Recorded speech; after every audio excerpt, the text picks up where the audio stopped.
halkani daawadayaal aan ku sugannahay waa toga faafan ee dhexmara magaalada Qabridahare ee xarunta gobolka Qoraxay.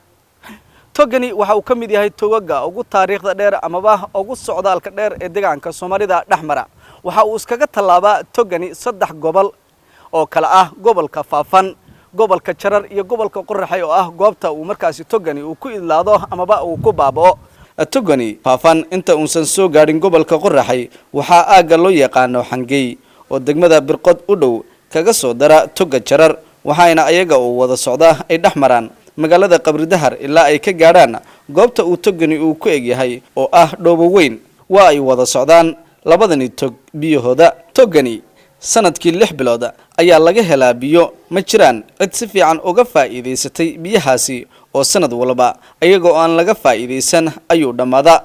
waxa uu togani uu maraa goobo ku haboon dhanka wax soo saarka beeraha oo uu ka mid yahay banka Qoraxay. isku duwaha xafiiska beeraha ee gobolka Qoraxay mudane Maxamed Cabdinaasir Axmed oo SRTV la hadlay ayaa bulshada gobolka Qoraxay ugu baaqay in ay ka faa'iideystaan kheyraadka dihin ee Ilaahay uu ku manaystay gobolka Qoraxay. halkan aan ku sugannahay waxa la yiraahdaa waxa weeyaan waa toga Jararadii Faafan isku jira guud ahaan wuxuu ka mid yahay kheyraadka Ilaahay nagu manaystay ee gobolkan uu Ilaahay ku manaystay gobolkan Qoraxay. iyadoo taas tahay waxaan dhinaca oo aad waagi hore looga faa'iideysan jiray waxa ahayd dhinaca wax soo saarka. togani wuxuu socdaa muddo 6 bilood markii la isku daro labada deerta iyo guga. waa tog aan isleenahay wax soo saar badan buu aad uga qayb qaadan karaa bulshaduna. waagi hore waxay ku dhiiran jirtay xagga wax soo saarka inta badan laakiin hadda waxa weeyaan way ka soo yaqiistay taas oo macnaha ay ka dhigatay in ay dadka noqdaan dad ku tiirsan sida hadda aan la socono dunida COVID-19 baa saameeyay cunto yaraan badan baa saameysay yaa ka jirtay wadan walba iyo dad kasta oo ila leh waxa weeyaan iyada isku tashaday waana nasiib daro Ilaahay inuu nagu manaystay webigan iyo togan oo qulqulaya iyo dhulkii aan haysano iyo biyaha haysano inaanu ka faa'iideysan weyno oo wax soo saarkeeni hodan ku ah guud ahaan deegaankii gaar ahaan gobolka Qoraxay.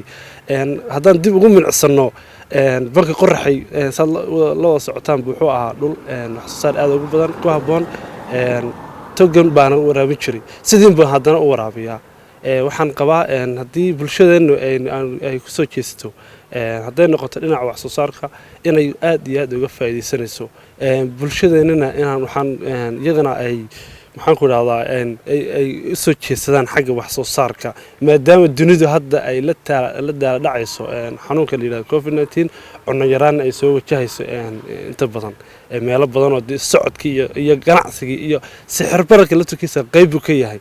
sidaa daraaddeed waxaan bulshada gobolka Qoraxay iyo guud ahaanba deegaanka ugu baaqayaa in ay mataqaanaa dhulkoodii iyo hodanka ay dib ugu noqdaan ay wax soo saarka ay maxaan ku raahdaa ay ka faa'iideystaan. ugu dambeyn togani waxa uu ku idlaadaa degmada Dhooweyn ee gobolka Qoraxay.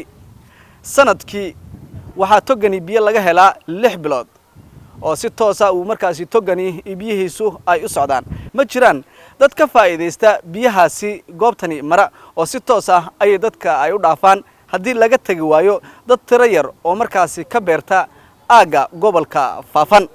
waxaa loo baahan yahay inay bulshadu ay ka faa'iideysato kheyraadka dihin ee Ilaahay uu ku manaystay deegaanka. xaqiiqdii dhul dihin oo ku haboon dhanka wax soo saarka ayuu deegaankeena uu leeyahay biyo mareeno tiro badan ayuu deegaanka sidoo kale ku yaala. ma jiraan dad ku tiirsan dhanka wax soo saarka beeraha oo dadkeenu waxay badanaa ay xoog ay saaraan waxyaabo dal shisheeye ka yimaaday.